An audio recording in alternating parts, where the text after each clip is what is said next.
Good morning, Luzon, Visayas, and Mindanao.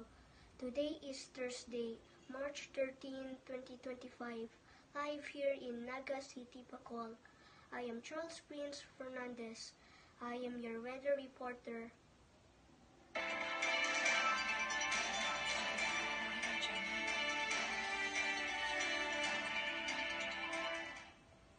Hello there, weather friends.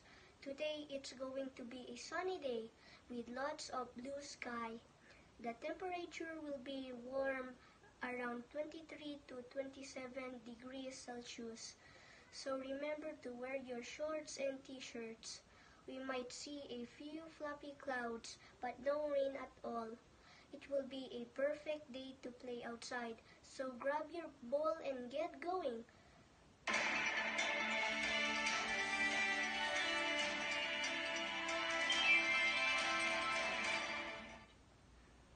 And for tomorrow weather report, according to Pag-asa, will be cloudy and possible rain, so don't forget to bring your umbrella.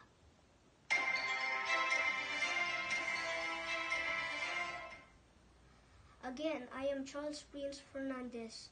Thank you for watching. Stay safe and have a great day.